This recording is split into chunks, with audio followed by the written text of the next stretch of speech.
Dans les bibliothèques d'argile de l'ancienne Mésopotamie, parmi les dizaines de milliers de tablettes cunéiformes exhumées de Ninive, de Nippur et de Lagash, figurent des textes qui décrivent la création de l'être humain selon la tradition akkadienne et sumérienne.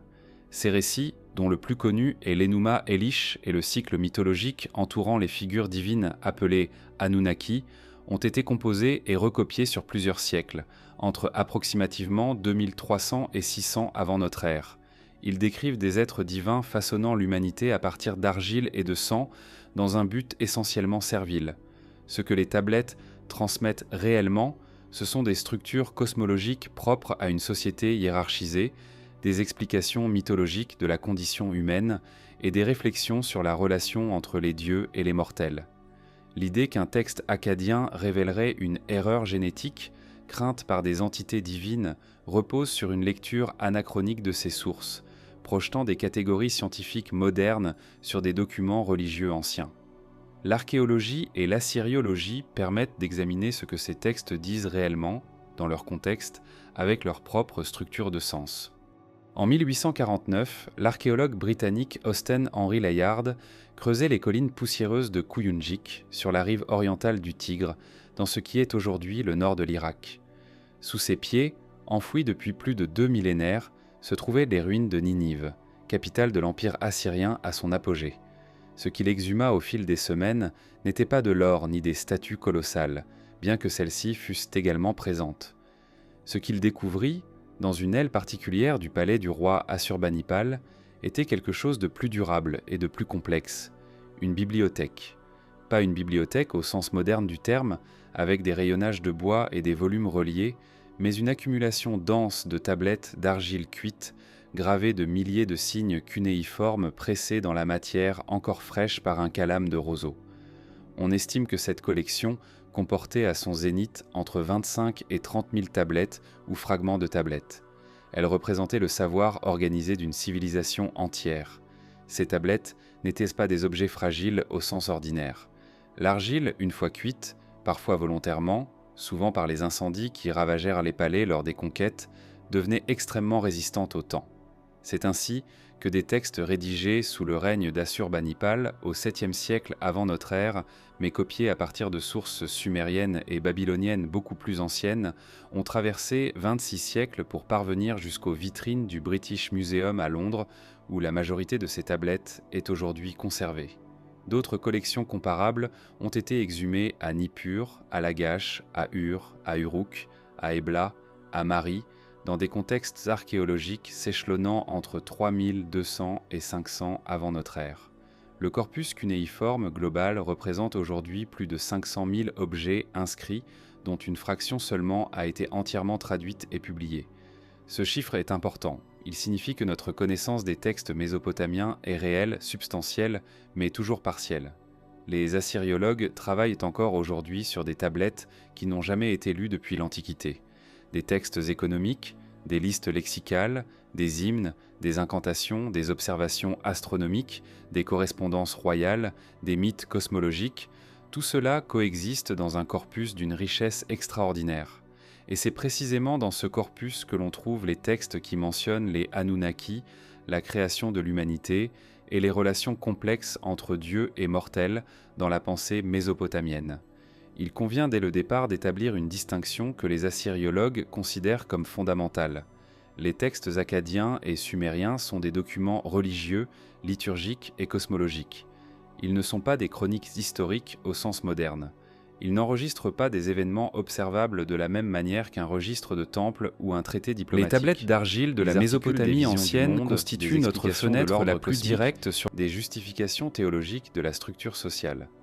Lorsqu'un texte akkadien décrit les dieux créant l'humanité à partir de sang divin mélangé à de l'argile, il n'offre pas une description biologique. Il offre une réponse à une question fondamentale. Pourquoi les êtres humains sont-ils à la fois semblables aux dieux et séparés d'eux ? Pourquoi travaillent-ils ? Pourquoi meurent-ils ? La tablette akkadienne la plus souvent citée dans les discussions modernes sur la création humaine est une partie du cycle narratif connu sous le nom d'Atrahasis, dont les versions les plus complètes datent du XVIIe siècle avant notre ère, bien que le récit lui-même soit vraisemblablement beaucoup plus ancien. Ce texte décrit comment les grands dieux, fatigués du travail cosmique, créent l'humanité pour les remplacer dans cette tâche. La formulation est précise, poétique et délibérément symbolique. Elle ne contient aucune mention d'erreur génétique, aucun vocabulaire qui puisse être rapproché d'une modification biologique imprévue. Ce qui y figure, en revanche, c'est une réflexion sur la servitude, sur la mortalité et sur la relation de dépendance mutuelle qui lie, dans la pensée mésopotamienne, le divin et l'humain. L'idée qu'une tablette akkadienne révèle une erreur génétique ayant provoqué la crainte des Anunnaki est une construction moderne. Elle n'émerge pas des textes eux-mêmes, mais d'une tradition d'interprétation alternative qui a commencé à prendre forme dans la seconde moitié du XXe siècle, principalement à travers des auteurs populaires qui ont lu les textes mésopotamiens non pas comme des documents religieux, mais comme des archives littérales d'une réalité extraterrestre ou technologique. Cette lecture n'est pas soutenue par l'assyriologie académique. Elle repose sur des traductions sélectives, sur des métaphores lues au premier degré et sur un présupposé non démontré selon lequel ces textes anciens décrivent des événements physiques plutôt que des structures mythologiques. Ce que l'archéologie nous offre à la place est infiniment plus riche. Une fenêtre sur la manière dont des êtres humains, il y a 4000 ans, tentèrent de comprendre leur propre existence, leur rapport au cosmos, leur place dans une hiérarchie sociale et divine. La tablette d'argile, avec ses signes pressés dans la matière périssable rendue durable par le feu, est en elle-même un témoignage de cette tentative. Elle mérite d'être lue pour ce qu'elle est. La Mésopotamie, du grec signifiant « pays entre les fleuves », désigne la région comprise entre le Tigre et l'Euphrate, s'étendant approximativement sur le territoire de l'Irak actuel, avec des prolongements vers la Syrie orientale et le sud-est de la Turquie. Ce n'est pas un espace uniforme. Du nord au sud, le paysage change radicalement. Les hautes plaines agricoles de ce qu'on appelle la Jésirée au nord, les zones de piémont qui bordent les montagnes agrossiennes à l'est, et au sud, le delta alluvial où le Tigre et l'Euphrate se rejoignent avant de se jeter dans le golfe Persique. C'est dans ce delta méridional, dans une région que les anciens appelaient Sumer, que les premières grandes cités de l'histoire humaine ont émergé, il y a environ 5500 ans. Ces cités, Ur, Uruk, Eridu, Nippur, Lagash, Umma, n'ont pas surgi du néant. Elles se sont développées lentement à partir de communautés agricoles qui exploitaient la fertilité exceptionnelle des limons déposés par les crues annuelles des deux fleuves. L'irrigation, développée dès le 6e millénaire avant notre ère dans cette région, a permis une production alimentaire suffisante pour soutenir des populations urbaines denses. Avec la densité urbaine sont venues la spécialisation des tâches, la hiérarchie sociale, l'accumulation des surplus et finalement l'administration, c'est-à-dire le besoin d'enregistrer, de compter, de mémoriser. C'est de ce besoin administratif que l'écriture cunéiforme est née aux alentours de 3200 avant notre ère à Uruk. L'écriture mésopotamienne n'a pas été inventée pour noter des mythes ou des prières. Ses premières de manifestations sont des listes de biens, des enregistrements de rations de grains, des comptages de troupeaux. La dimension religieuse et littéraire est venue ensuite, progressivement, à mesure que l'écriture s'est affinée et que les scribes ont développé la capacité de transcrire des sons plutôt que de simples pictogrammes. Ce glissement, de l'idéogramme au signe phonétique, a pris plusieurs siècles et a transformé l'écriture en un outil capable de capturer la langue parlée, donc la pensée complexe, donc le mythe. La géographie a joué un rôle essentiel dans la distribution des centres scribes. Nippur, ville sainte dédiée au dieu Enlil, est resté pendant des millénaires un centre intellectuel et religieux majeur, même lorsque le pouvoir politique changeait de main. Des fouilles menées notamment par des équipes américaines au début du XXe siècle ont mis au jour à Nippur des dizaines de milliers de tablettes, dont beaucoup provenant de maisons d'Eduba, nées les chipodizo de maisons les maisons des tablettes, c'est-à-dire les écoles scribes mésopotamiennes. Ces tablettes d'apprentissage nous révèlent le curriculum des scribes, liste de mots, exercices de copie, proverbes et finalement reproduction de grands textes littéraires dont les mythes cosmologiques. Uruk, la plus grande cité du monde, a son apogée vers 3000 avant notre ère avec une population estimée entre 40 et 80 000 habitants, était le cœur d'un réseau commercial et culturel qui s'étendait jusqu'en Anatolie et en Iran. C'est à Uruk que le dieu Anu, père des Anunnaki dans la tradition sumérienne, avait son temple principal, le complexe de l'Anu Ziggurat, dont les premières couches remontent au 4e millénaire. La relation entre la géographie cultuelle et la production textuelle est directe. les grands temples étaient à la fois des institutions économiques, des centres d'enseignement et des archives. Les mythes qui y étaient de copier et préserver reflétèrent la théologie locale, les intérêts politiques du clergé et les besoins liturgiques des rituels annuels. Lagash, dont les ruines se trouvent aujourd'hui à Tel al-Hiba, dans le sud de l'Irak, a livré certaines des inscriptions les plus anciennes concernant les rapports entre Dieu et gouvernants. Les Goudéas de Lagash, au XXIIe siècle avant notre ère, ont laissé des statues et des cylindres d'argile décrivant leurs relations privilégiées avec le dieu Ningirsu, fils d'Enlil. Ces textes montrent comment la théologie mésopotamienne fonctionnait concrètement. Le roi était le représentant terrestre du dieu, son intendant, chargé de gérer la cité divine sur terre. Cette structure théologique est directement liée au mythe de création humaine. Si l'humanité a été créée pour servir les dieux, le roi est celui qui organise ce service collectif. Plus au nord, la ville d'Assur, puis Ninive sous les rois assyriens, ont développé une tradition scribe, qui a systématiquement collecté et copié les textes du Sud. C'est cette politique de conservation délibérée, menée notamment par Assurbanipal au 7e siècle, qui explique pourquoi nous possédons aujourd'hui des versions complètes de textes dont les originaux sumériens sont fragmentaires ou perdus. La bibliothèque de Ninive était en partie une entreprise politique. Posséder le savoir des civilisations antérieures, c'était en hériter la légitimité. Assurbanipal lui-même se vantait, dans ses inscriptions, de savoir lire les textes d'avant le déluge, une affirmation de prestige intellectuel autant que d'autorité religieuse. Cette cartographie des centres scribes permet de comprendre que les textes mésopotamiens ne sont pas l'œuvre d'un seul moment ni d'un seul lieu. Ils sont le produit de 2500 ans de production, de copie, de transformation et de réinterprétation, à travers des cités dont les fortunes politiques changeaient, mais dont la continuité culturelle était assurée par les scribes et les temples. Lorsqu'on lit une tablette akkadienne décrivant les Anunnaki, on lit le résultat de cette accumulation lente. Chaque signe cunéiforme porte le poids de plusieurs civilisations successives.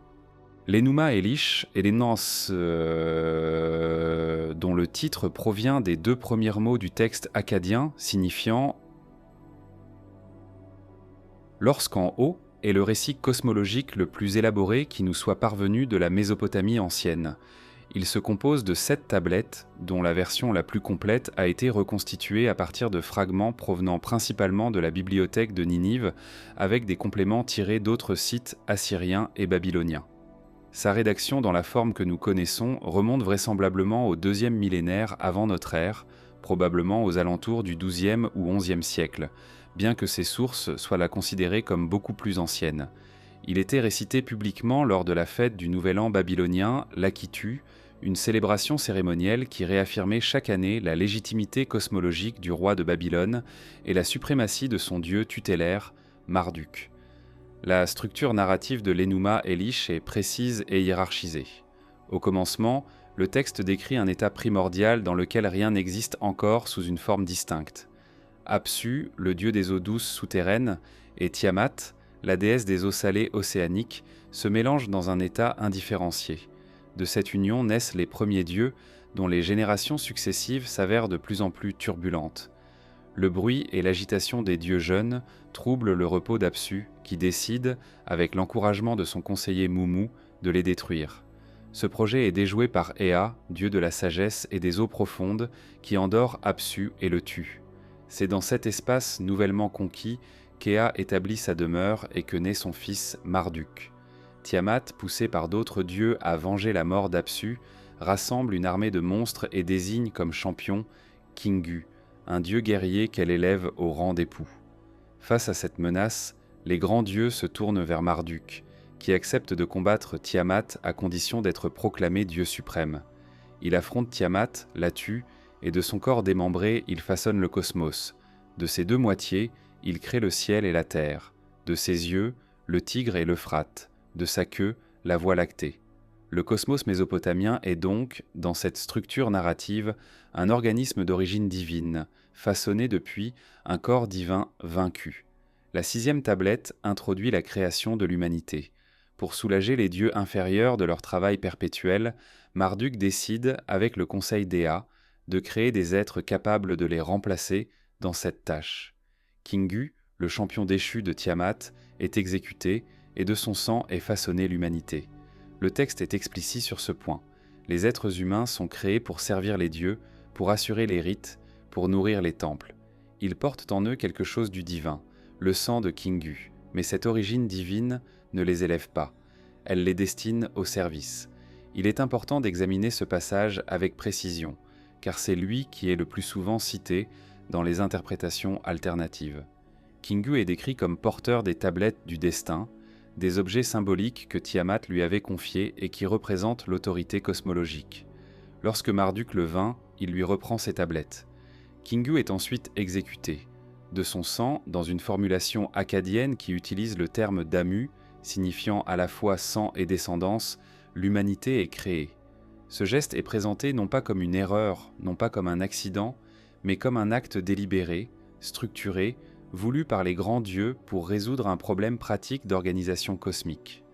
Nulle part dans l'Enuma Elish n'apparaît l'idée que cette création a produit un résultat inattendu. Nulle part il n'est suggéré que les dieux ont commis une erreur, que l'humanité a développé des capacités imprévues, ou que les Anunnaki, qui apparaissent dans ce texte comme une collectivité de grands dieux dont la définition exacte varie selon les périodes et les textes, auraient éprouvé une crainte à l'égard de leur propre création. La tension dramatique dans l'Enuma Elish est entièrement cosmologique. Elle concerne les rapports de pouvoir entre dieux, pas entre dieux et humains. La structure des 7 tablettes suit une logique théologique très claire. Les 6 premières établissent l'ordre cosmique, la hiérarchie divine et la place de l'humanité dans cet ordre. La 7e tablette est entièrement dédiée à l'énumération des 50 noms de Marduk, une liste liturgique qui est aussi une démonstration de pouvoir.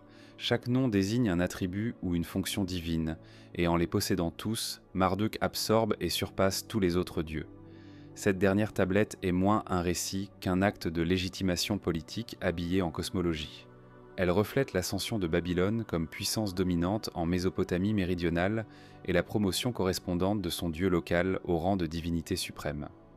Les assyriologues ont depuis longtemps identifié dans l'Enuma Elish des parallèles avec des traditions cosmologiques plus anciennes, notamment la tradition sumérienne dans laquelle c'est Enlil, dieu du vent et de l'air, qui occupe la position de divinité suprême, et Enki, le pendant sumérien d'Ea, qui joue le rôle de créateur rusé de l'humanité.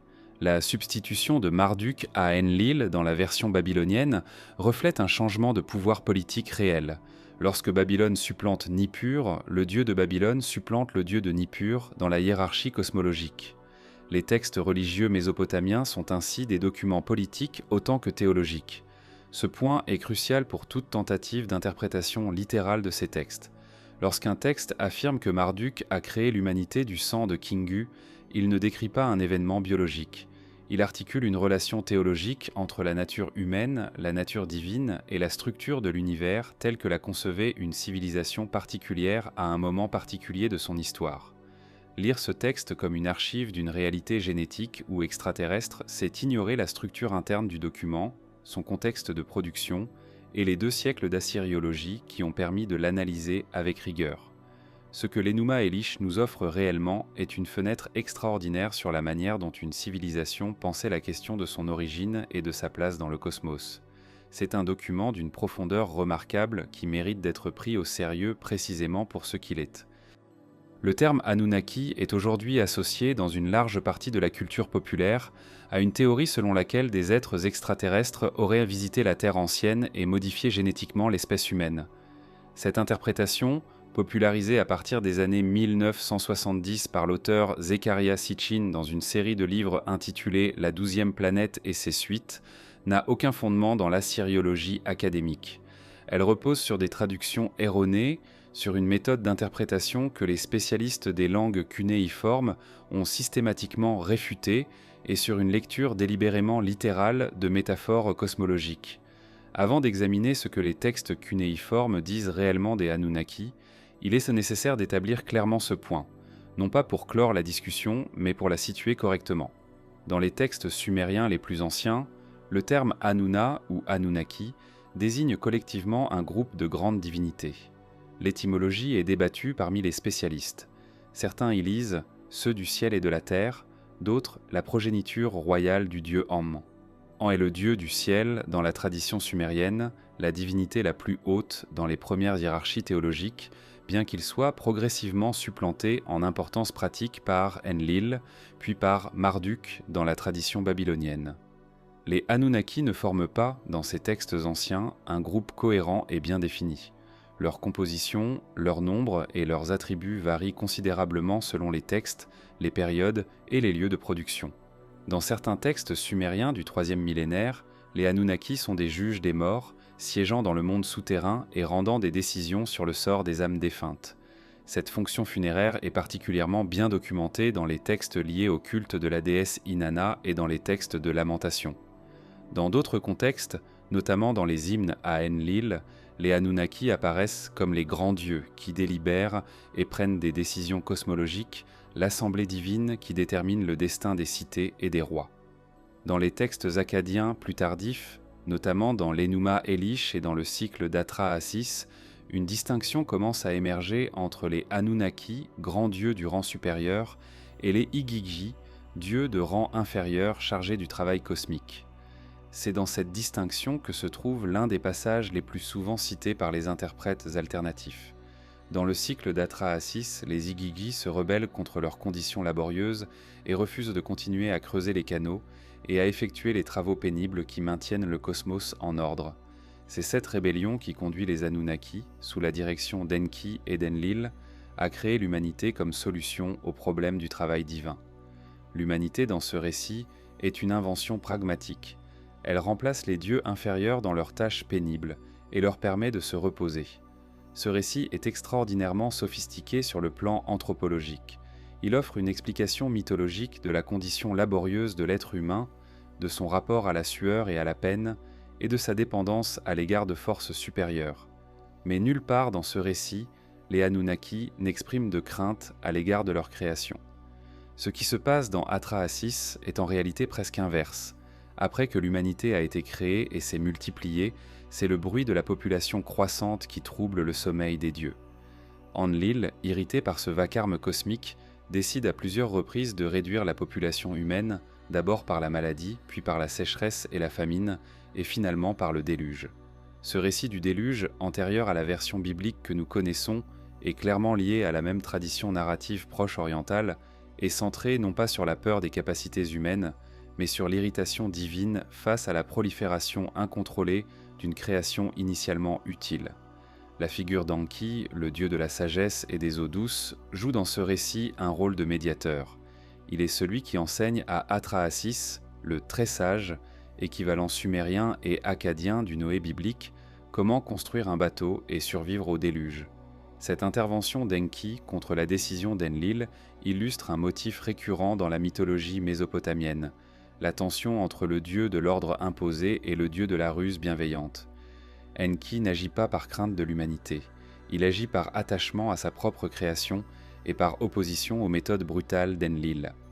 Les attributs réels des Anunnaki dans les textes cunéiformes authentiques sont donc essentiellement de trois ordres. Ils sont des juges, des délibérants et des créateurs. Ils ne sont pas des ingénieurs génétiques, ils ne sont pas des visiteurs interstellaires, ils ne portent pas de crainte face à une espèce qu'ils ont eux-mêmes conçue pour le service. Ce que les textes décrivent, ce sont des divinités fonctionnant selon une logique de cour royale divine, avec ses hiérarchies, ses conflits internes, ses décisions collectives et ses rapports de pouvoir. Cette logique est celle d'une société mésopotamienne profondément hiérarchisée, dans laquelle le roi est le lieutenant des dieux, le temple est l'institution centrale et le peuple est la main-d'œuvre sacrée. Il existe dans les textes cunéiformes des passages ambigus, des formulations elliptiques, des lacunes qui ont permis à des interprètes créatifs de projeter des significations modernes sur des structures anciennes. Mais l'ambiguïté d'un texte ne valide pas n'importe quelle interprétation. En assyriologie, l'interprétation d'un passage ambigu doit être cohérente avec le reste du corpus, avec la grammaire akkadienne ou sumérienne, avec le contexte de production du document et avec les parallèles disponibles dans d'autres textes. Aucune de ces contraintes méthodologiques ne soutient la lecture des Anunnaki comme une race extraterrestre. Ce qui est fascinant, en revanche, c'est de comprendre pourquoi cette interprétation alternative a trouvé un tel écho dans la culture contemporaine. Cela dit quelque chose non pas sur la Mésopotamie ancienne, mais sur les angoisses et les aspirations du monde moderne, sur le désir de trouver dans l'Antiquité une explication à la complexité humaine, une origine qui transcende la biologie ordinaire, un passé plus riche et plus mystérieux que ce que la science peut offrir. Cette fascination mérite d'être examinée sérieusement, mais séparément de l'archéologie. Le cycle d'Atrahasis est l'un des textes les plus complets et les plus révélateurs de la pensée anthropologique mésopotamienne. Il nous est parvenu sous plusieurs versions, dont la plus complète a été reconstituée à partir de tablettes datant du XVIIe siècle avant notre ère, trouvées à Sippar et dans d'autres sites babyloniens. Des fragments supplémentaires, certains remontant au IIIe millénaire, suggèrent que la tradition narrative qui sous-tend ce texte est considérablement plus ancienne que sa version akkadienne la plus connue. Le texte se compose de 3 tablettes traitant respectivement de la création de l'humanité, des tentatives divines de réduction de la population et du déluge suivi de la survie d'Atrahasis. La première tablette s'ouvre sur un état du cosmos dans lequel les dieux sont divisés en 2 groupes distincts. Les Anunnaki, dieux de rang supérieur, règnent et délibèrent. Les Igigi, dieux de rang inférieur, effectuent le travail physique du cosmos. Ils creusent les fleuves, drainent les marais, façonnent les canaux d'irrigation qui maintiennent la fertilité de la terre. Ce travail dure, selon le texte, pendant 40 années divines. L'épuisement des Igigi finit par se transformer en rébellion ouverte. Ils brûlent leurs outils, marchent sur la demeure d'Enlil et refusent de continuer. Cette scène est décrite avec une précision dramatique remarquable, et elle a été analysée par certains historiens comme une réflexion mythologique sur les conflits de travail réels qui pouvaient exister dans les sociétés mésopotamiennes. Enlil, confronté à cette rébellion, convoque l'assemblée des grands dieux. C'est dans ce contexte que la solution de la création humaine est proposée, non pas par Enlil lui-même, mais par Enki, le dieu de la sagesse. La proposition d'Enki est structurée avec soin dans le texte.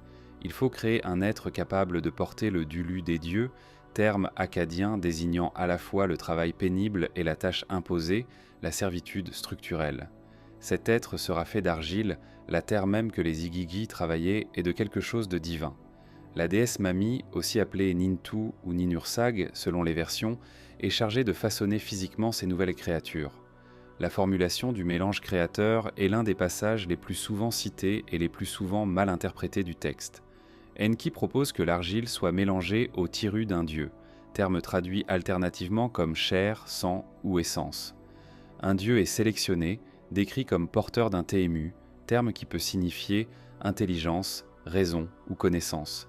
Ce dieu est sacrifié, son sang ou son essence est mélangé à l'argile, et de ce mélange, Mami façonne 14 êtres humains, 7 mâles et 7 femelles. La cérémonie est accompagnée de formules liturgiques, de rituels de purification, et se déroule dans un espace sacré. Ce passage est central. Il montre que pour les auteurs de ce texte, l'humanité possède une nature double. Elle est à la fois terrestre, faite d'argile, liée à la matière et au travail, et partiellement divine, portant en elle quelque chose de l'essence d'un dieu. Cette nature double n'est pas présentée comme une erreur. Elle est le fondement de la condition humaine telle que la comprenait la pensée mésopotamienne. Les êtres humains sont capables de conscience, de langage, de rituels, précisément parce qu'ils portent en eux une étincelle divine. Mais ils sont mortels, précisément parce que cette divinité est incomplète, mélangée, diluée dans la matière. La question de l'immortalité humaine est traitée dans le texte avec une subtilité remarquable. Dans certaines versions du récit de création mésopotamien, notamment dans certains passages connexes du cycle de Gilgamesh, la mortalité humaine est présentée non pas comme une condition naturelle, mais comme une limitation délibérément imposée par les dieux. Les humains ne sont pas censés vivre éternellement. Leur durée de vie est comptée, leur destin est fixé, et cette fixation est un acte de contrôle divin.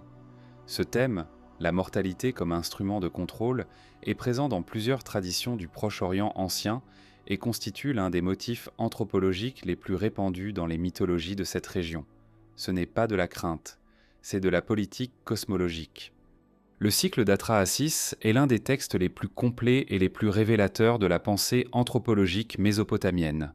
Il nous est parvenu sous plusieurs versions, dont la plus complète a été reconstituée à partir de tablettes datant du XVIIe siècle avant notre ère, trouvées à Sippar et dans d'autres sites babyloniens. Des fragments supplémentaires, certains remontant au IIIe millénaire, suggèrent que la tradition narrative qui sous-tend ce texte est considérablement plus ancienne que sa version akkadienne la plus connue. Le texte se compose de 3 tablettes traitant respectivement de la création de l'humanité, des tentatives divines de réduction de la population et du déluge suivi de la survie d'Atrahasis.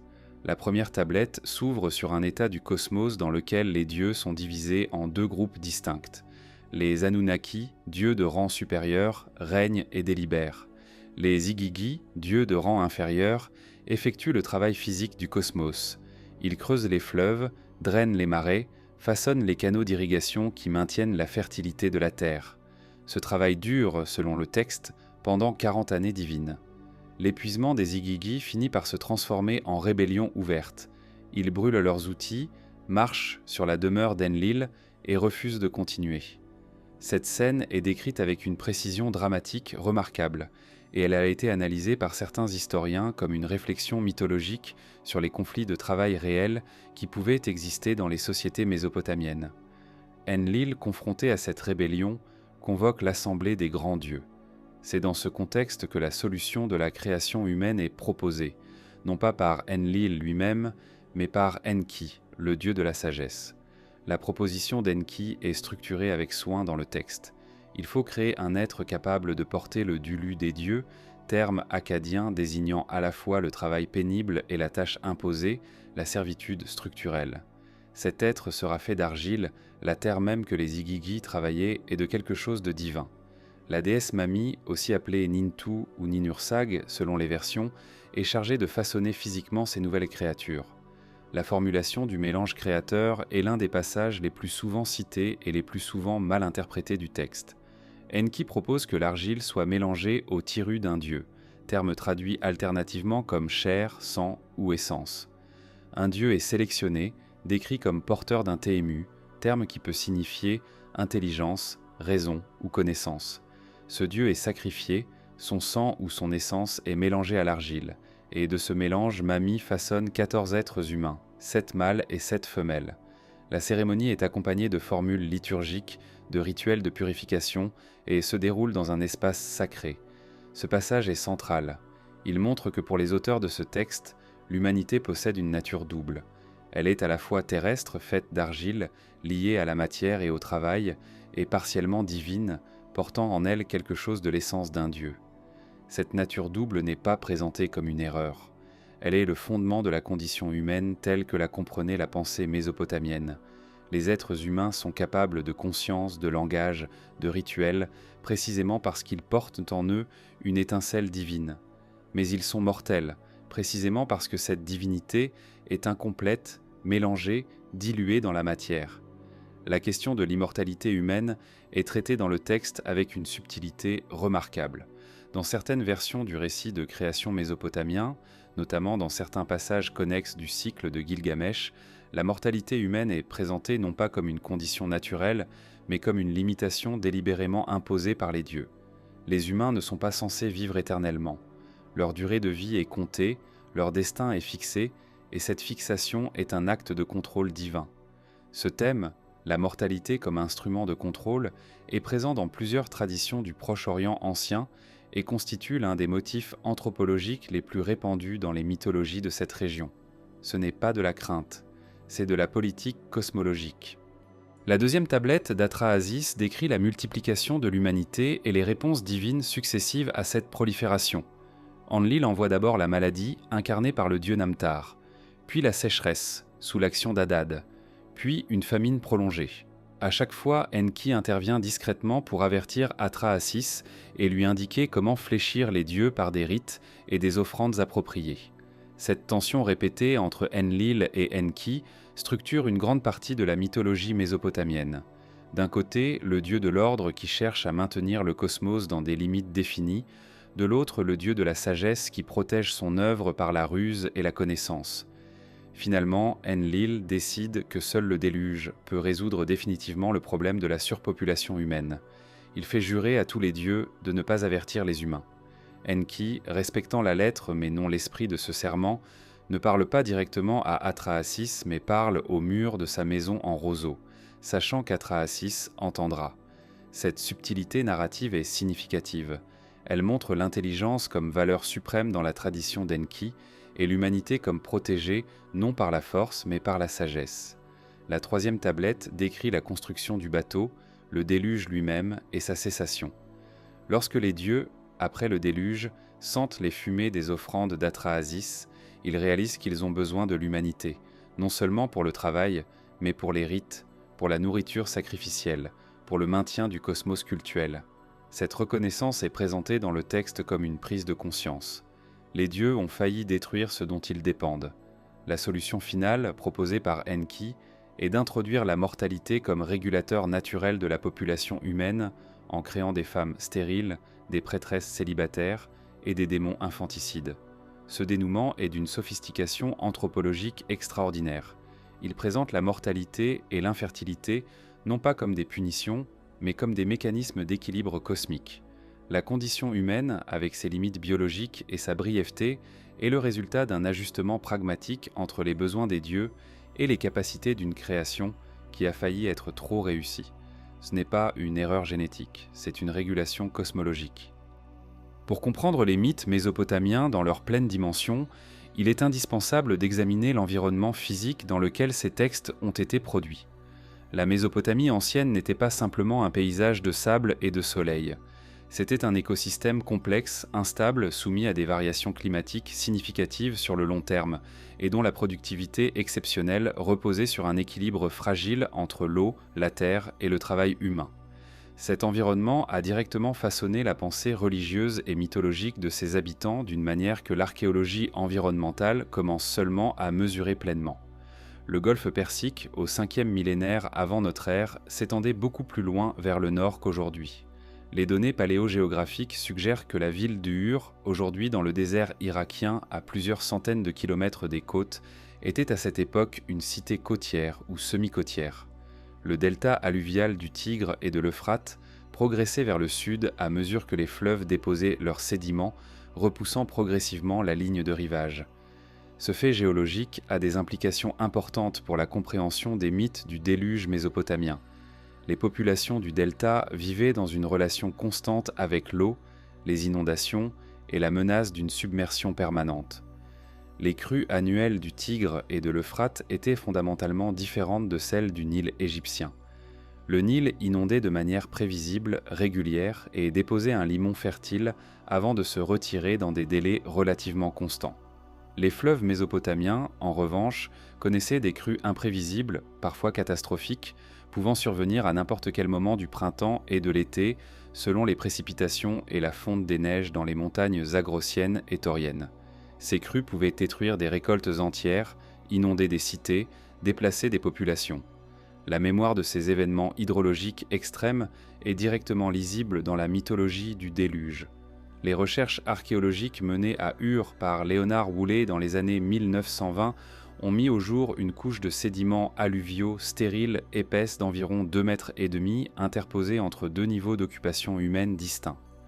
Woolley a interprété cette couche comme la trace physique du déluge biblique, ou plutôt de l'événement historique qui avait donné naissance au mythe du déluge. Des analyses plus récentes ont montré que cette couche de sédiments n'est pas universelle en Mésopotamie. Elle correspond à une inondation locale, certes catastrophique à l'échelle régionale, mais non pas à un déluge universel. D'autres sites mésopotamiens n'ont pas de couche équivalente au même niveau stratigraphique. Ce détail archéologique est significatif. Il illustre comment des événements environnementaux réels, des inondations sévères, des périodes de sécheresse prolongée, des changements de cours des fleuves, ont pu alimenter et structurer la mémoire mythologique. Le mythe du déluge mésopotamien n'est pas la description d'un événement unique et universel. Il est la cristallisation narrative de plusieurs siècles d'expériences répétées de l'eau comme force cosmique ambivalente, à la fois source de vie et instrument de destruction. La question de la salinisation des sols est un autre facteur environnemental majeur dans l'histoire de la Mésopotamie ancienne.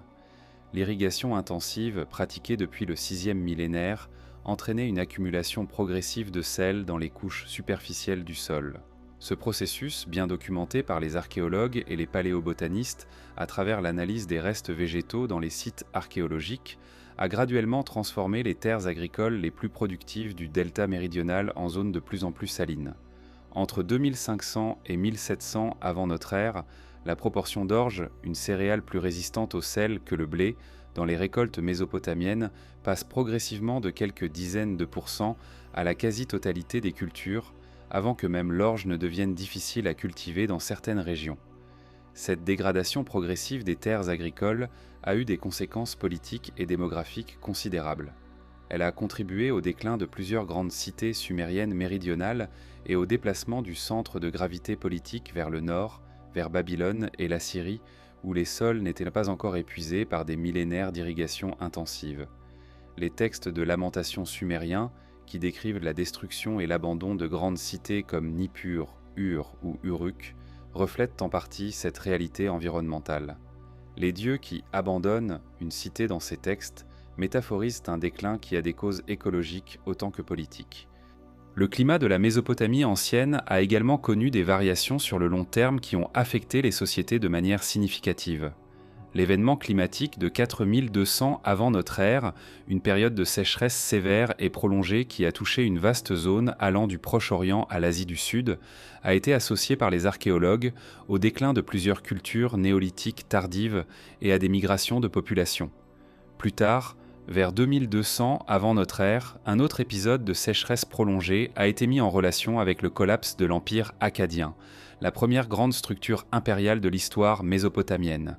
Des analyses de sédiments lacustres et marins ont permis de reconstituer ces variations climatiques avec une précision croissante.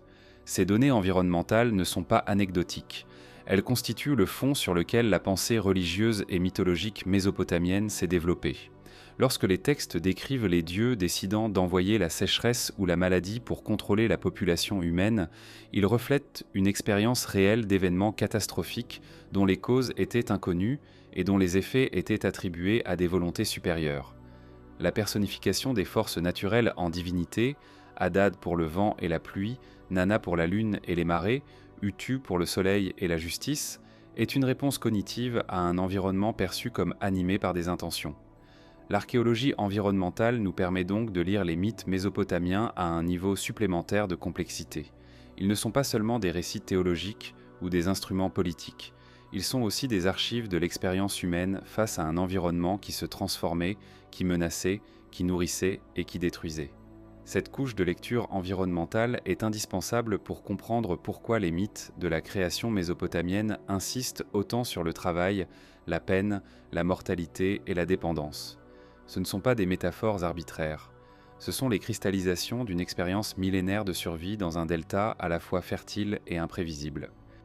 La relation entre le pouvoir politique et l'institution religieuse en Mésopotamie ancienne est l'une des plus documentées et des plus complexes de l'histoire humaine prémoderne. Elle n'est pas simplement une relation de soutien mutuel ou de légitimation réciproque, bien que ces dimensions soient présentes. Elle est une relation d'imbrication fonctionnelle dans laquelle le temple n'est pas séparé de l'État mais en constitue un organe central, à la fois économique, administratif, juridique et spirituel. Comprendre cette imbrication est indispensable pour interpréter correctement les textes mythologiques mésopotamiens, car ceux-ci ne sont pas produits dans un vide intellectuel. Ils sont produits dans des institutions précises, à des fins précises, par des scribes dont la position sociale et les obligations professionnelles sont étroitement définies. Le temple mésopotamien, le hé en sumérien, terme signifiant simplement maison, était avant tout une unité économique. Les grands temples des cités sumériennes et babyloniennes possédaient d'immenses domaines agricoles, des troupeaux, des ateliers artisanaux, des entrepôts. Ils employaient des milliers de travailleurs, agriculteurs, bergers, tisserands, potiers, boulangers, brasseurs, scribes, prêtres. La comptabilité de ces activités est l'une des sources les plus riches du corpus cunéiforme.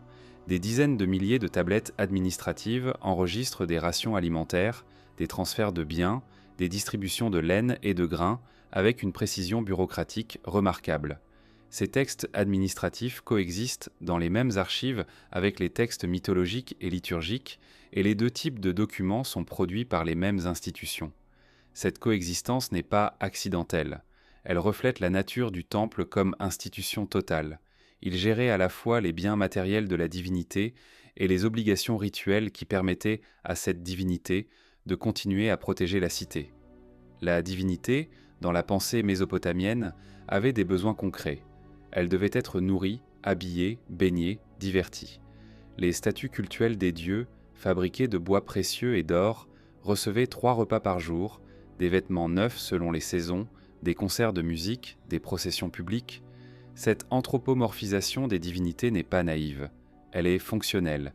Elle crée un système d'obligations mutuelles dans lequel les humains nourrissent les dieux par leurs rites et leurs offrandes, et les dieux protègent et fertilisent en retour.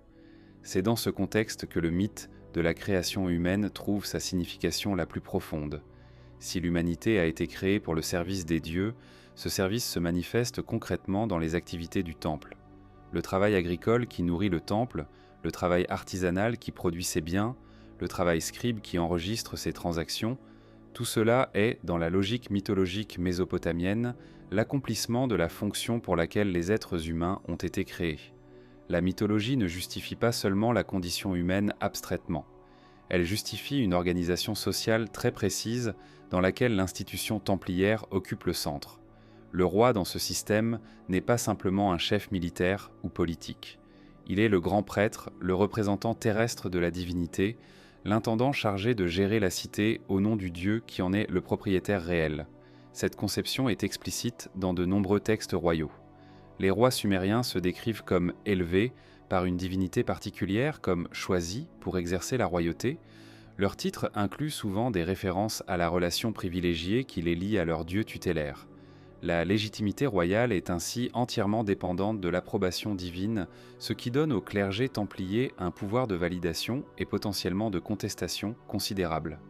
La liste royale sumérienne, un document composite qui énumère les rois de Sumer depuis avant le déluge jusqu'à des dynasties historiquement attestées, illustre parfaitement cette logique. Les rois antédiluviens de cette liste règnent pendant des dizaines de milliers d'années, des durées manifestement mythologiques. Après le déluge, les règnes deviennent progressivement plus courts, plus humains. Ce gradient de la durée de vie royale reflète une cosmologie dans laquelle la distance entre l'humanité et les dieux s'est progressivement creusée depuis les origines. La liste royale n'est pas un document historique, c'est un argument théologique sur la nature du temps et de la royauté. La ziggourate, la tour à degrés caractéristique de l'architecture mésopotamienne, est l'expression physique de cette cosmologie.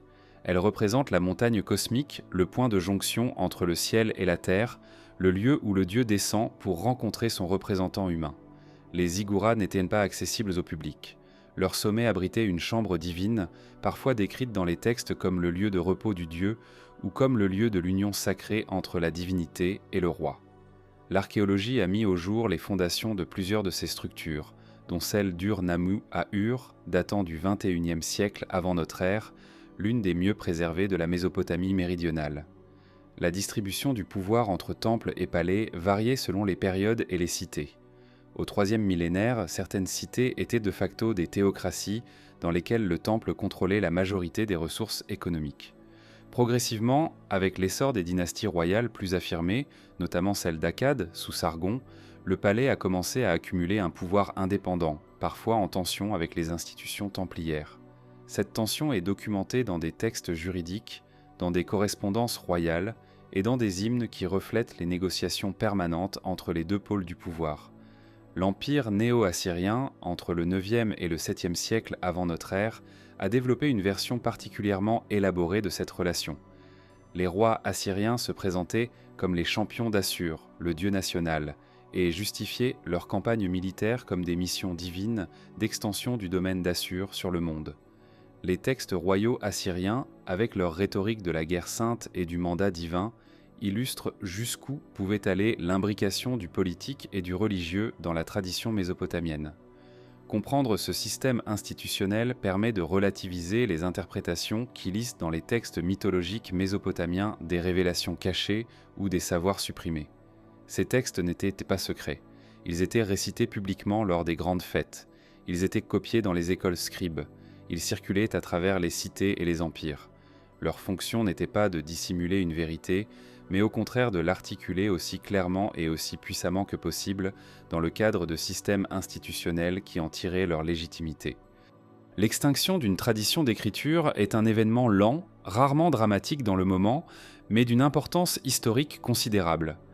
L'écriture cunéiforme, qui avait dominé la production textuelle du Proche-Orient pendant plus de 3000 ans, a progressivement cessé d'être utilisée au cours du premier millénaire avant notre ère, pour disparaître presque entièrement aux alentours du 1er siècle de notre ère. La dernière tablette cunéiforme datée avec certitude est un texte astronomique babylonien de 75 après notre ère. Après cette date, il n'y a plus trace d'une tradition scribe vivante utilisant le cunéiforme. 3 millénaires d'écriture se sont éteints sans cataclysme apparent dans l'indifférence relative d'un monde qui avait adopté d'autres systèmes d'écriture. La compréhension de ce processus d'extinction est essentielle pour saisir pourquoi les textes mésopotamiens ont été si longtemps illisibles et pourquoi leur redécouverte au XIXe siècle a pu donner lieu à des interprétations si divergentes.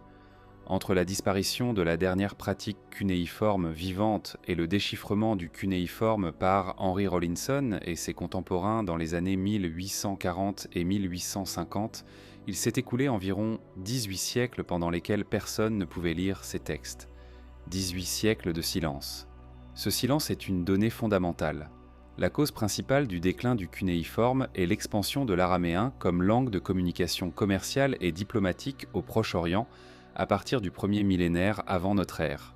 L'araméen, écrit avec un alphabet phénicien adapté, était beaucoup plus simple à apprendre que le cunéiforme, qui nécessitait la maîtrise de plusieurs centaines de signes complexes et des années d'apprentissage dans des écoles scribes spécialisées.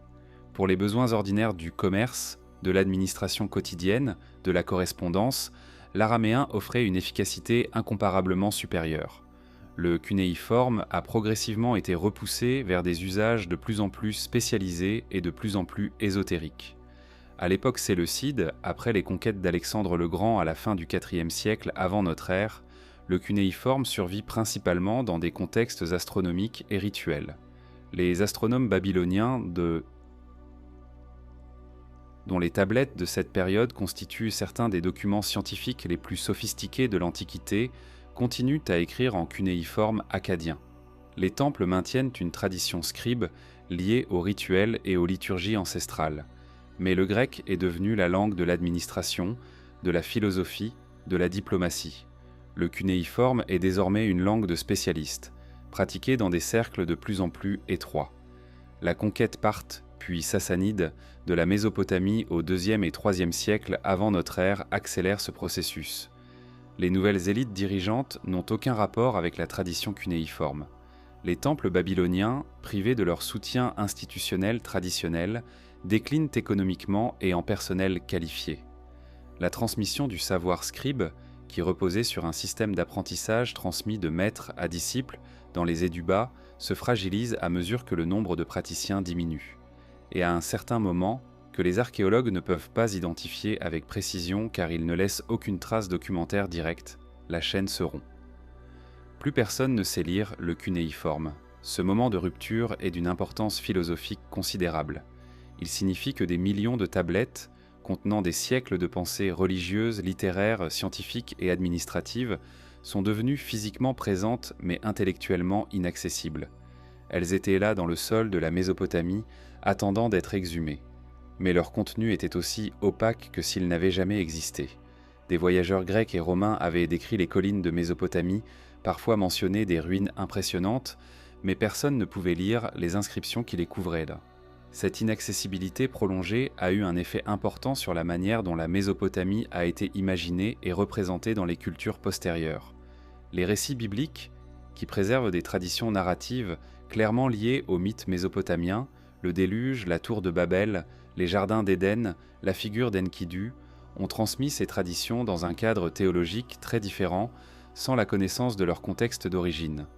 Les pères de l'Église qui commentaient le déluge de Noé n'avaient aucune idée qu'un récit du déluge beaucoup plus ancien existait en akkadien.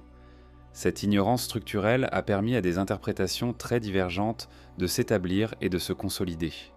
Lorsque le déchiffrement du cunéiforme a commencé à être rendu public dans les années 1850, notamment avec la présentation par George Smith en 1872 de sa découverte d'une tablette du déluge babylonien précédant la version biblique, la réaction a été intense et multiple. Dans les milieux académiques, l'excitation intellectuelle était immense. Dans certains milieux religieux, la découverte était déstabilisante. et dans la culture populaire, elle a ouvert un espace d'imagination qui n'a jamais vraiment été fermé. L'assyriologie a progressé de manière spectaculaire depuis lors. Les méthodes de traduction se sont affinées, le corpus a été étendu et comparé, les grammaires akkadiennes et sumériennes ont été reconstituées avec une précision remarquable. Des outils numériques permettent aujourd'hui de comparer des milliers de tablettes simultanément. Le niveau de compréhension atteint par la discipline est sans commune mesure avec les premières lectures aventureuses du XIXe siècle. Mais l'espace d'imagination ouvert par le déchiffrement a également généré une tradition parallèle d'interprétation populaire, déconnectée de la discipline académique et puisant dans le corpus cunéiforme non pas comme un objet d'étude rigoureux, mais comme un réservoir de symboles disponibles pour des récits alternatifs. Cette tradition n'est pas sans intérêt en elle-même. Elle révèle des besoins culturels contemporains, des angoisses sur l'origine et le destin de l'espèce humaine, et une aspiration à une profondeur historique qui transcende les récits officiels. Mais elle ne décrit pas la Mésopotamie ancienne. Elle décrit le monde moderne qui la regarde. L'une des caractéristiques les plus importantes du corpus cunéiforme est l'une des moins souvent mentionnées dans les discussions populaires sur la Mésopotamie ancienne est son état de conservation profondément inégal. Ce corpus n'est pas un ensemble cohérent et complet. C'est un archipel de textes, séparés par des lacunes immenses dont la distribution géographique et chronologique reflète les accidents de l'archéologie autant que la réalité de la production textuelle ancienne. Comprendre ces lacunes est indispensable pour évaluer correctement ce que nous savons et ce que nous ne savons pas, et pour éviter de construire des certitudes sur des silences. La première source de lacunes est physique. L'argile cuite est durable, mais l'argile non cuite ne l'est pas. Une proportion inconnue mais probablement considérable des tablettes produites en Mésopotamie ancienne n'a jamais été intentionnellement cuite. Elles étaient séchées au soleil, utilisées pour une transaction ou un enregistrement ponctuel, puis éventuellement réutilisées ou simplement laissées à se désagréger. Ces tablettes à usage provisoire ont presque entièrement disparu. Seules les tablettes cuites, soit intentionnellement dans un processus de conservation délibéré, soit accidentellement par les incendies qui ont ravagé les palais et les archives, ont survécu en quantité significative. Ce biais de conservation favorise les archives officielles et les bibliothèques institutionnelles au détriment des documents privés et éphémères. La deuxième source de lacunes est géographique. La Mésopotamie est une région vaste et les fouilles archéologiques n'ont couvert qu'une fraction de son territoire. De nombreux sites majeurs sont connus des archéologues mais n'ont pas encore été fouillés systématiquement, soit par manque de ressources, soit pour des raisons politiques et sécuritaires. D'autres sites ont été pillés, notamment dans les années qui ont suivi l'invasion de l'Irak en 2003, et les tablettes qui en ont été extraites clandestinement ont parfois réapparu sur le marché des antiquités sans provenance documentée, ce qui réduit considérablement leur valeur scientifique. On estime que des dizaines de milliers de tablettes cunéiformes sont aujourd'hui dans des collections privées sans avoir jamais été publiées ni même lues par des spécialistes. La troisième source de lacunes est chronologique. Certaines périodes de l'histoire mésopotamienne sont beaucoup mieux documentées que d'autres. La période d'Ur-III, entre environ 2100 et 2000 avant notre ère, est représentée par des dizaines de milliers de tablettes administratives provenant principalement de Puzrish Dagan et de Girsou. La période paléo-babylonienne, entre 2000 et 1600, est également bien documentée. Mais la période entre 1600 et 900, correspondant à ce que les historiens appellent parfois le Dark Age mésopotamien, est beaucoup plus lacunaire. Les tablettes de cette période sont rares, leur distribution géographique est inégale, et des pans entiers de l'histoire politique et culturelle restent obscurs. Ces lacunes ne sont pas innocentes pour l'interprétation. Lorsqu'un texte d'une période particulière mentionne un concept ou une figure absente des textes d'autres périodes, il est tentant de conclure que ce concept est unique à cette période. Mais cette conclusion peut être erronée. L'absence d'un concept dans le corpus disponible peut simplement refléter l'absence de fouilles dans les sites où les textes pertinents seraient conservés. L'argument du silence, conclure de l'absence de preuve à la preuve de l'absence, est particulièrement dangereux en assyriologie où les lacunes du corpus sont structurelles. Ce point est directement pertinent pour la question des textes prétendument révélateurs que les interprètes alternatifs évoquent fréquemment. Lorsqu'il est affirmé qu'une tablette particulière révèle une information que les textes académiquement connus ne contiennent pas, la première question à poser est: quelle est la provenance de cette tablette ? a-t-elle été fouillée dans un contexte archéologique documenté? A-t-elle été publiée et soumise à la révision par les pairs des assyriologues? Sa traduction a-t-elle été vérifiée par plusieurs spécialistes indépendants? Dans la très grande majorité des cas, les tablettes révélatrices citées dans la littérature alternative n'ont pas de provenance vérifiable, n'ont pas été publiées dans des revues académiques ou sont des traductions erronées de textes authentiques dont le sens réel est différent. Un exemple particulièrement instructif est la manière dont Zecharia Sitchin a traité certains termes akkadiens dans ses traductions. Le terme sumérien mu, qui désigne dans les textes authentiques les attributs divins de la civilisation, la royauté, la prêtrise, la sexualité, la musique, la connaissance, a été traduit par Sitchin comme désignant une technologie ou un équipement physique avancé. Cette traduction est rejetée par l'ensemble des assyriologues spécialisés en sumérien. Le terme mu est bien documenté dans le corpus. Ses significations sont multiples et contextuellement variables, mais elles restent dans le domaine des concepts culturels et divins, pas dans celui de la technologie matérielle. Les lacunes authentiques du corpus, celles qui sont reconnues par les spécialistes et qui font l'objet de recherches actives, concernent des questions très différentes. Qui était réellement Sargon d'Akkad? Quelles étaient les pratiques rituelles précises associées aux ziggourats? Comment fonctionnait le système juridique dans les périodes les moins bien documentées? Quelle langue était parlée dans les régions périphériques de la Mésopotamie? Ces questions sont ouvertes, passionnantes et font l'objet de débats académiques rigoureux. Elles illustrent que l'archéologie et l'assyriologie sont des disciplines vivantes, en constante révision, bien loin de l'image d'un savoir établi et fermé que les interprètes alternatifs leur attribuent parfois. La découverte régulière de nouveaux textes, dans des fouilles comme celle de Tel Brak en Syrie ou dans des tablettes récemment identifiées dans des collections de musées qui n'avaient pas encore été entièrement cataloguées, continue à modifier notre compréhension de la Mésopotamie ancienne. Ces découvertes sont dûment publiées, discutées et intégrées dans le corpus académique. Elles ne révèlent pas de secrets cachés. Elles ajoutent des couches de complexité à une image déjà riche et elles comblent occasionnellement des lacunes spécifiques avec des données nouvelles. Les véritables lacunes du corpus cunéiforme sont donc à la fois plus précises et plus honnêtes que ne le laissent entendre les récits alternatifs. Elles concernent des questions archéologiquement définies dans des périodes et des régions précises et elles sont reconnues ouvertement par les spécialistes. Ce que ces lacunes ne contiennent pas, c'est l'espace pour des révélations sur des erreurs génétiques divines ou des craintes extraterrestres. Elles contiennent l'espace pour une compréhension plus complète et plus nuancée d'une civilisation humaine extraordinairement riche. La tradition mésopotamienne de création humaine n'existe pas en isolation. Elle s'inscrit dans un ensemble plus vaste de traditions mythologiques proches orientales qui partagent des structures narratives, des motifs et parfois des formulations directement comparables. Cette comparaison est l'un des outils les plus puissants dont dispose la recherche pour comprendre à la fois les spécificités de chaque tradition et les courants culturels communs qui traversaient le monde ancien.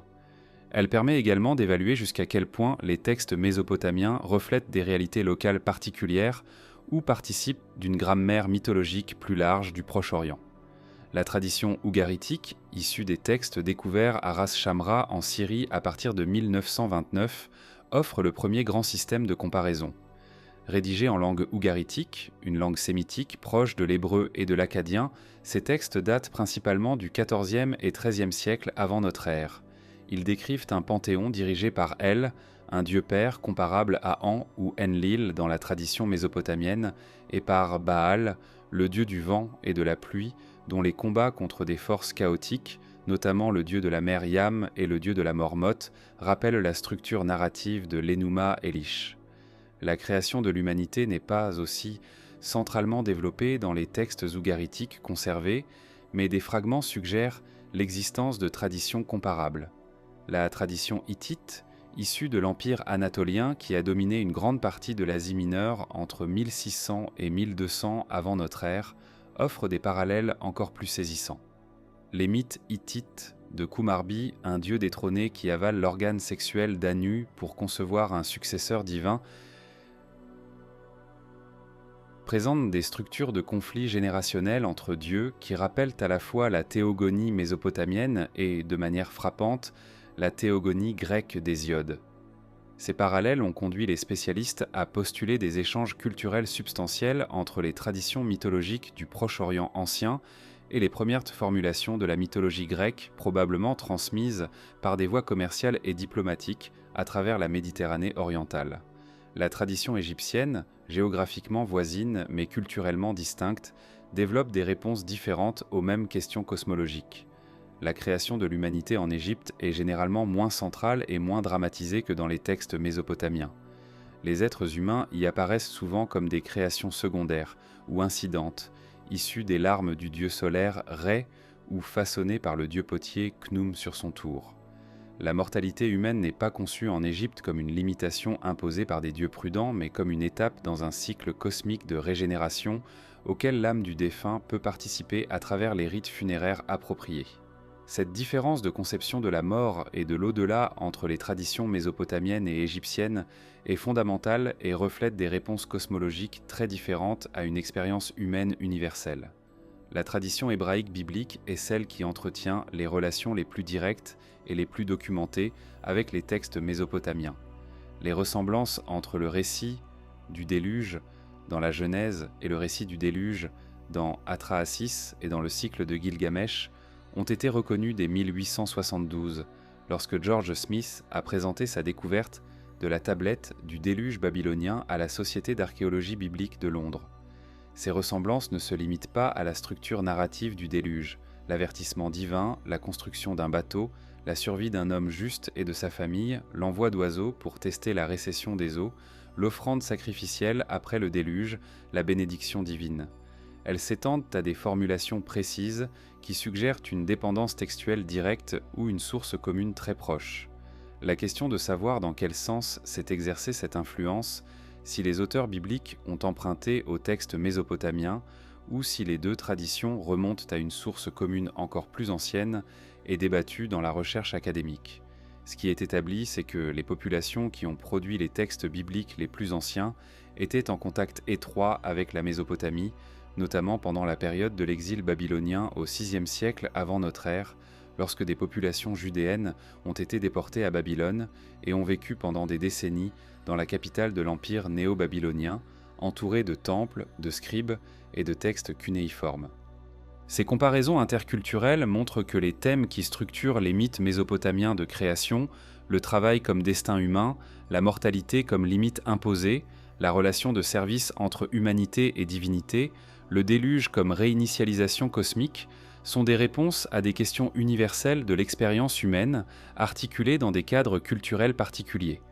Ils ne sont pas des descriptions de réalités physiques cachées. Ils sont des structures de sens partagées, élaborées indépendamment ou en relation dans plusieurs grandes cultures du Proche-Orient ancien. Cette universalité comparative est en elle-même une réponse aux interprétations qui cherchent dans les textes mésopotamiens une révélation unique et cachée. Si les mêmes structures narratives apparaissent à Sumer, à Ugarit, à Hattusa, en Égypte et dans la Bible hébraïque, c'est précisément parce qu'elles répondent à des questions humaines fondamentales d'une manière qui transcende les cultures particulières. Cette transcendance n'est pas le signe d'une vérité extraterrestre commune. C'est le signe d'une condition humaine partagée qui se traduit en récits similaires dans des contextes différents. La méthode comparative elle-même a ses limites, que les spécialistes reconnaissent ouvertement. Des ressemblances superficielles entre des mythes de cultures différentes ne prouvent pas nécessairement une relation de filiation ou d'emprunt. Les structures narratives universelles, le héros qui traverse une épreuve, le chaos primordial qui précède l'ordre, la mortalité comme condition fondamentale de l'être, familia, peuvent émerger indépendamment dans des cultures sans contact. La distinction entre ressemblance typologique et ressemblance génétique est l'une des questions méthodologiques centrales de la mythologie comparée. Mais dans le cas des traditions mésopotamiennes et bibliques, cette distinction est particulièrement bien tranchée par les données archéologiques et historiques. Les contacts entre la Mésopotamie et le Levant sont documentés par des siècles de textes diplomatiques, de correspondances commerciales, de campagnes militaires enregistrées. Les ressemblances entre les textes ne sont pas le fruit d'un hasard typologique. Elles reflètent des échanges culturels réels, documentés, qui font partie de l'histoire normale des civilisations en contact. L'étude des lieux physiques dans lesquels les textes cunéiformes ont été produits, conservés et transmis offre une dimension matérielle indispensable à la compréhension du corpus textuel. Les tablettes ne flottaient pas dans un vide intellectuel. Elles étaient créées dans des espaces précis par des individus formés selon des méthodes spécifiques, avec des outils particuliers, dans des institutions qui avaient leurs propres architectures, leurs propres contraintes et leur propre dynamique interne. L'archéologie de ces espaces de production textuelle, les édubas, les archives templières, les bibliothèques palatiales, constitue une branche essentielle de l'assyriologie moderne. L'éduba sumérien, la maison des tablettes, est le mieux documenté de ces espaces grâce à un ensemble de textes didactiques qui décrivent son fonctionnement de l'intérieur. Ces textes, des compositions littéraires connues sous les noms de Journée d'un écolier ou Querelle d'un homme et de son fils, donnent une image vivante de la vie quotidienne dans une école scribe du IIIe millénaire. Les apprentis arrivaient tôt le matin, copiaient des textes modèles sous la supervision d'un maître, étaient punis pour les erreurs et l'inattention, mangeaient et apprenaient dans le même espace. La formation durait plusieurs années et couvrait un curriculum progressif allant des listes lexicales simples aux textes littéraires complexes. Archéologiquement, les écoles scribes ont laissé des traces matérielles distinctives. On reconnaît souvent les espaces d'enseignement à la concentration de tablettes d'exercice, des tablettes sur lesquelles un texte modèle est inscrit par le maître sur une face et reproduit par l'élève sur l'autre face, et à la présence de tablettes lenticulaires, de forme ovale ou ronde, utilisées pour des exercices courts. Ces tablettes d'exercice, souvent retrouvées en grande quantité dans des dépôts de décharge autour des bâtiments institutionnels, sont précieuses pour les archéologues car elles témoignent du curriculum enseigné à une époque et en un lieu précis. Les archives palatiales et templières présentent une organisation matérielle différente. À Ebla, en Syrie, une archive du IIIe millénaire a été découverte avec ces tablettes encore disposées approximativement dans les étagères en bois, depuis longtemps décomposées, sur lesquelles elles reposaient. Cette configuration exceptionnellement bien préservée a permis aux archéologues de reconstituer partiellement le système de classement utilisé par les scribes d'Ebla. Les tablettes étaient organisées par sujet et par type de document, témoignant d'un système de gestion documentaire sophistiqué. À Mari, sur l'Euphrate syrien, des dizaines de milliers de tablettes administratives et diplomatiques ont été retrouvées dans des contextes stratigraphiques bien documentés, permettant une datation précise et une étude des flux d'informations dans un palais du IIe millénaire. Les outils de l'écriture cunéiforme sont eux-mêmes des objets archéologiques d'importance. Le calame, taillé dans un roseau, une plante abondante dans les marais mésopotamiens, n'a que rarement survécu, étant un matériau organique périssable. Mais son utilisation est documentée indirectement par la forme même des empreintes qu'il laissait dans l'argile. L'angle d'incision du calame, la pression exercée, la direction des traits, tous ces paramètres sont lisibles dans la morphologie des signes cunéiformes et ont permis aux paléographes de développer des méthodes de datation et d'attribution régionale basées sur les caractéristiques stylistiques de l'écriture. La question de l'argile elle-même mérite une attention particulière. Des analyses chimiques des tablettes permettent parfois d'identifier la région d'origine de l'argile utilisée et donc de détecter des cas où des tablettes ont été transportées depuis leur lieu de rédaction, par exemple des lettres diplomatiques envoyées d'une cité à une autre. Les analyses d'activation neutronique et les spectroscopies de fluorescence X ont été appliquées à des collections de tablettes pour reconstituer des réseaux d'échanges documentaires qui complètent les informations fournies par les textes eux-mêmes. L'état de conservation des tablettes varie considérablement selon les conditions de leur enfouissement. Les tablettes retrouvées dans des contextes arides, comme certains sites en bordure du désert syrien, sont souvent dans un excellent état, leurs inscriptions nettes et lisibles. Celles retrouvées dans des contextes plus humides, notamment dans les sites du delta méridional mésopotamien, sont souvent endommagées par l'humidité, les sels et les processus biologiques de décomposition de l'argile non cuite. La restauration et la conservation de ces tablettes est elle-même un domaine de recherche actif, combinant chimie, physique et technologie numérique. Les méthodes de l'eau numérique ont révolutionné l'étude du matériel archéologique cunéiforme au cours des 2 dernières décennies. La photographie en lumière rasante permet de révéler des inscriptions presque invisibles à l'œil nu. La tomographie informatisée permet d'examiner l'intérieur de tablettes scellées sans les ouvrir. La réflectance, transformation imaging, permet de créer des représentations tridimensionnelles de surfaces inscrites qui rendent visibles des détails qui échappaient aux méthodes photographiques traditionnelles. Ces techniques ont permis de déchiffrer des textes endommagés qui avaient résisté à toutes les tentatives de lecture antérieures. Des projets de numérisation à grande échelle, comme le Cuneiform Digital Library Initiative, CDLI, basé à l'UCLA et à l'Université de Berlin, ont rendu accessibles en ligne des centaines de milliers de tablettes numérisées, accompagnées de translittération et parfois de traduction. Cette accessibilité transforme la pratique de l'assyriologie. Des chercheurs du monde entier peuvent désormais travailler sur des tablettes conservées dans des musées auxquels ils n'auraient pas physiquement accès.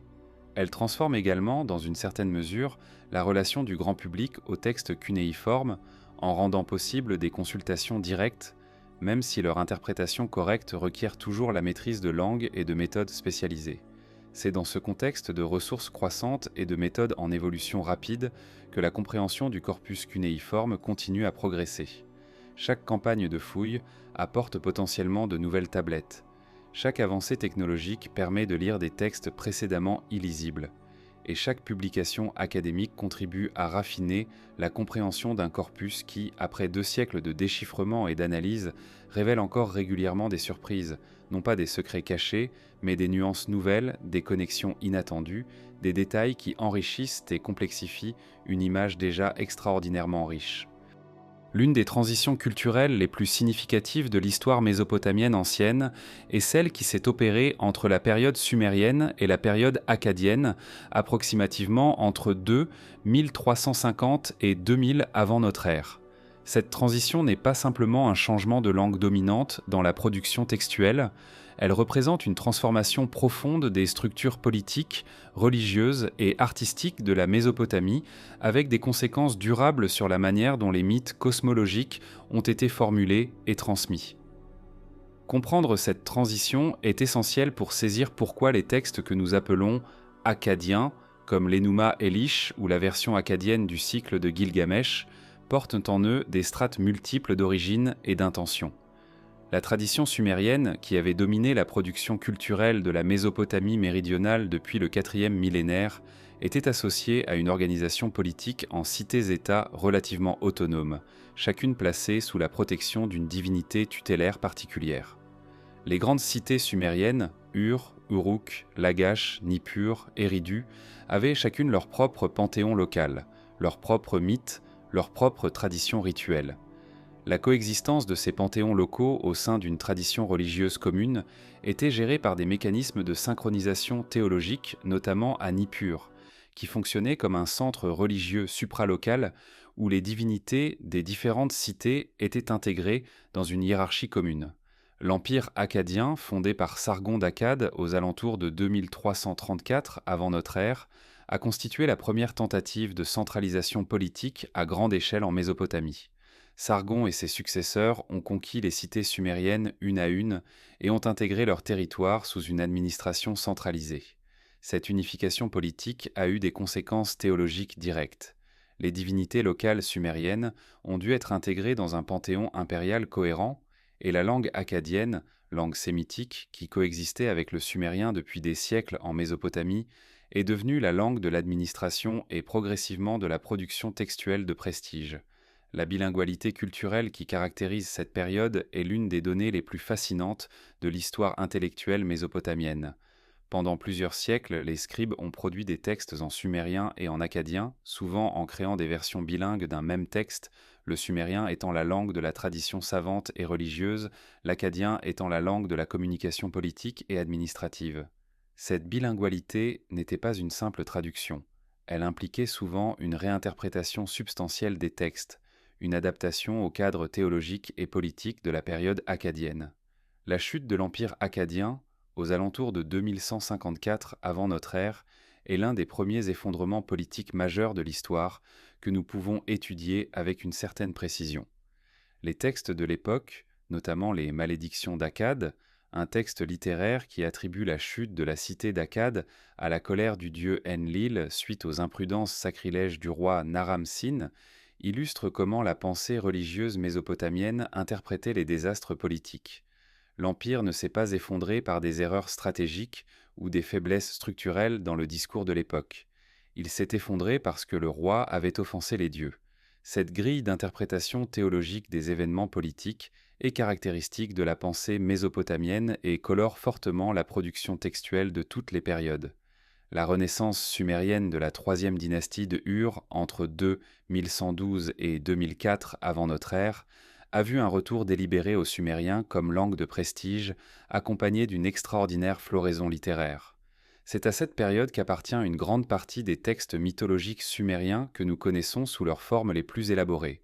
Les hymnes à Enlil et à Inanna, les récits de la descente d'Inanna aux enfers, les poèmes de deuil pour Dumuzi, les premières versions organisées du cycle de Gilgamesh.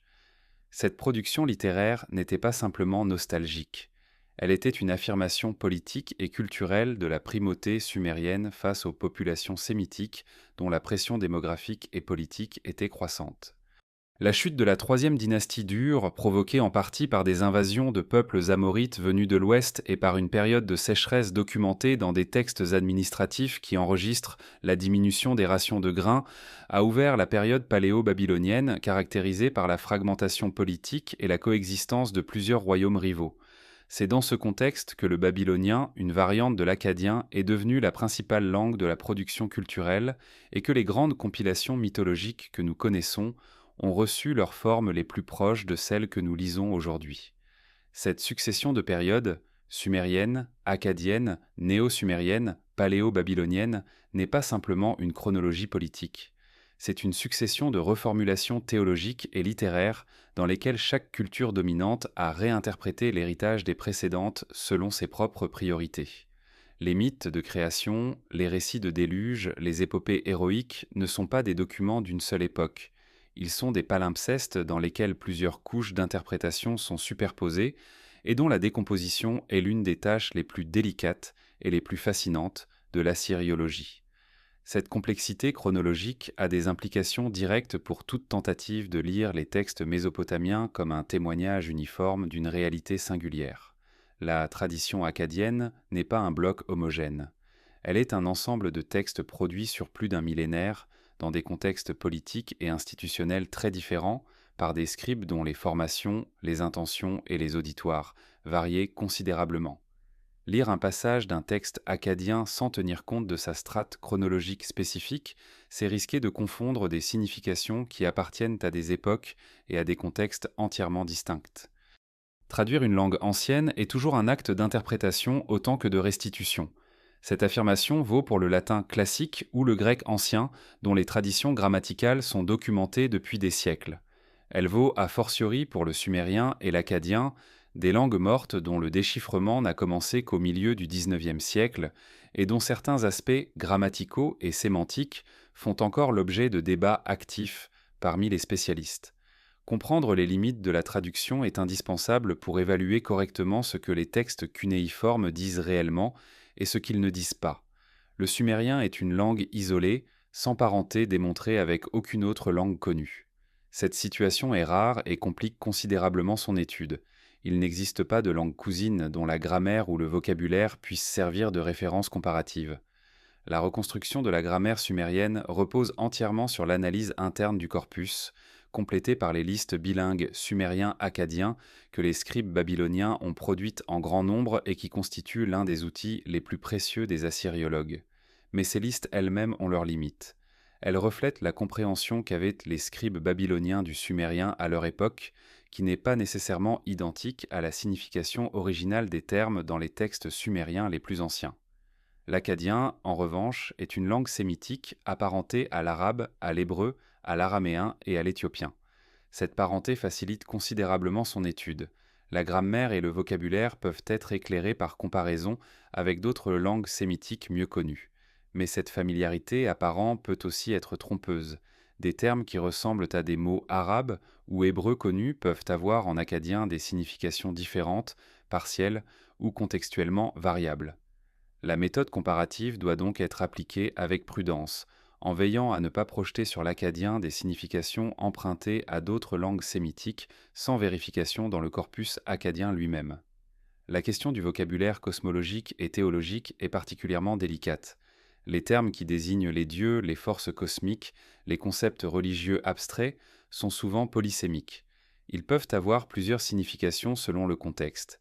et leur interprétation correcte requiert une connaissance approfondie du corpus et des conventions stylistiques propres à chaque genre textuel. Le terme sumérien d'Ingir, traduit conventionnellement par Dieu, peut désigner une divinité personnelle, un signe astronomique, une force cosmique abstraite, ou même la marque de déterminatif qui précède un nom divin dans l'écriture, sans signification sémantique propre dans ce dernier cas. Confondre ces usages distincts conduit à des traductions erronées qui peuvent les sembler suggestives, mais qui ne reflètent pas le texte original.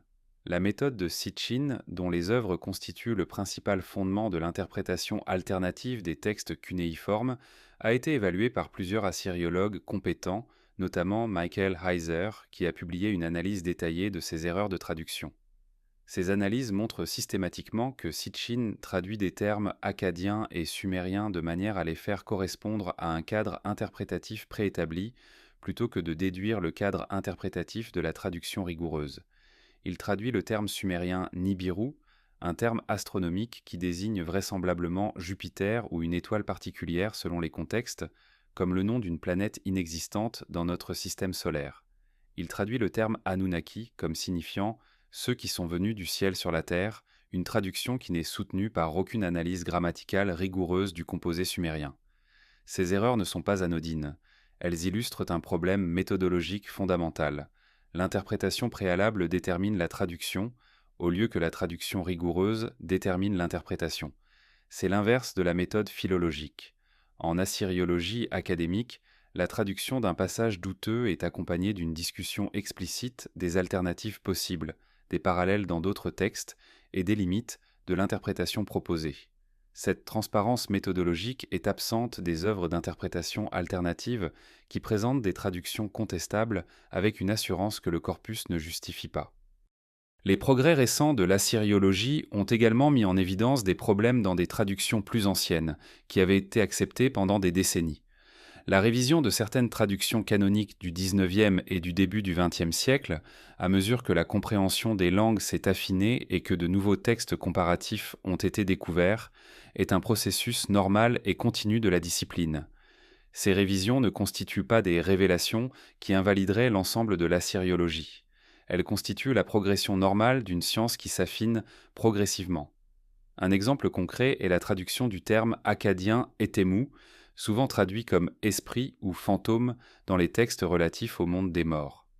Des recherches récentes ont montré que ce terme désigne plus précisément la partie personnelle de l'identité d'un individu qui survit à sa mort et réside dans le monde souterrain, une notion plus subtile que le simple fantôme que les premières traductions suggéraient. Cette nuance a des implications pour la compréhension des rites funéraires mésopotamiens et de la conception de l'identité personnelle dans cette culture. Elle ne révèle pas de secrets cachés. Elle raffine une compréhension qui était déjà substantielle. La traduction des textes cunéiformes est donc un chantier permanent, nourri par de nouvelles découvertes, des méthodes améliorées et des débats entre spécialistes. C'est dans ce processus ouvert et transparent que réside la vitalité de l'assyriologie.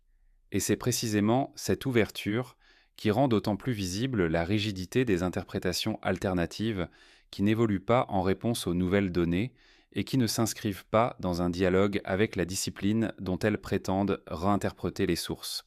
Il y a quelque chose de particulièrement sobre dans l'image finale que l'archéologie mésopotamienne nous offre. Une tablette d'argile posée dans le sol depuis 2500 ans, portant des signes que personne ne lisait. Pas de secret actif, pas de gardien jaloux. Simplement le silence lent de l'enfouissement, la pression douce des sédiments et le temps qui passe sur une civilisation disparue dans les conditions ordinaires de l'histoire. C'est à cette image que nous devons revenir en conclusion, non pas pour clore une question spectaculairement, mais pour laisser la réalité archéologique s'imposer dans sa juste proportion. Ce document, quel qu'il soit, l'un des quelques 500 000 objets inscrits qui constituent le corpus cunéiforme, a été fabriqué par un scribe humain dans une institution humaine pour des raisons humaines précises. Son auteur n'anticipait pas qu'il traverserait les millénaires.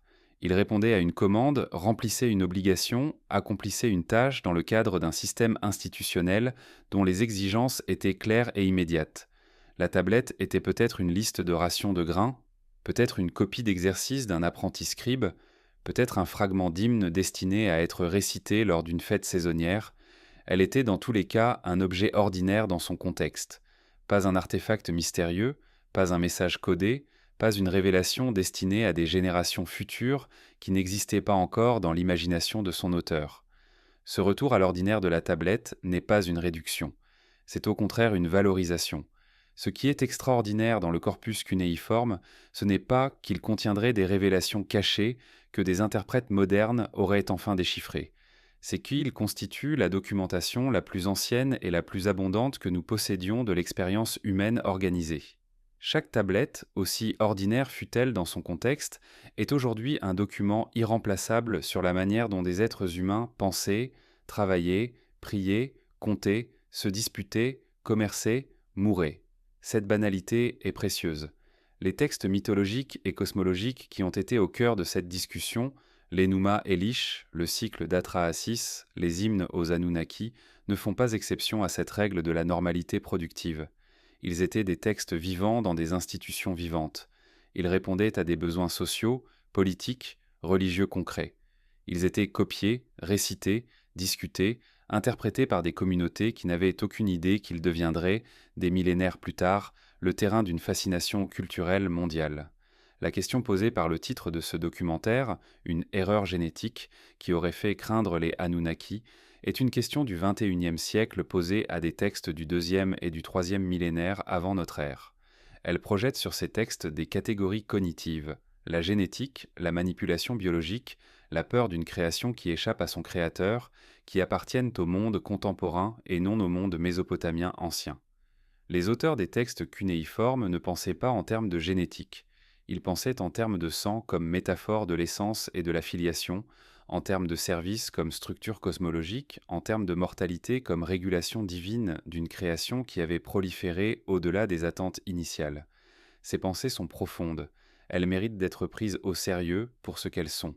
Elles constituent une réflexion sophistiquée sur la condition humaine, sur le rapport entre finitude et aspiration, entre travail et dignité, entre obéissance et rébellion. La tension entre Enlil, qui cherche à limiter l'humanité, et Enki, qui cherche à la protéger, est une tension que les êtres humains reconnaissent encore aujourd'hui, non pas parce qu'elle encode une réalité extraterrestre, mais parce qu'elle articule quelque chose de fondamental dans l'expérience de la conscience face au pouvoir. L'archéologie continue, de nouvelles fouilles sont menées, dans des conditions difficiles, sur des sites irakiens et syriens qui ont souffert de décennies de conflits. Des tablettes non encore lues attendent dans des réserves de musées. Des méthodes numériques permettent chaque année de déchiffrer des textes qui avaient résisté à toutes les tentatives précédentes. Chacune de ces avancées enrichit notre compréhension de la Mésopotamie ancienne, non pas en révélant des secrets cachés, mais en ajoutant des détails à une image déjà extraordinairement complexe et nuancée. Ce que l'assyriologie nous offre, et ce que les textes eux-mêmes nous offrent, lorsqu'on les lit avec rigueur et dans leur contexte, c'est quelque chose de plus durable que n'importe quelle révélation spectaculaire, une fenêtre sur la manière dont des êtres humains, il y a 4000 ans, tentaient de donner sens à leur existence. Ils ont créé des récits d'une beauté et d'une profondeur remarquables. Ils ont développé des systèmes institutionnels d'une sophistication impressionnante. Ils ont posé des questions sur l'origine, sur la mort, sur la justice, sur le pouvoir, qui sont encore les nôtres. La tablette d'argile repose dans sa vitrine de musée ou dans le sol d'un site non encore fouillé ou dans une réserve attendant d'être cataloguée. Elle porte des signes qui ont pris du temps à apprendre à lire et qui continueront à demander du temps et du soin pour être pleinement compris. Elle ne révèle pas une peur divine de l'humanité. Elle révèle quelque chose de plus modeste et de plus beau, la trace durable d'une intelligence humaine qui cherchait, dans la matière périssable de l'argile, un moyen de dépasser sa propre fragilité.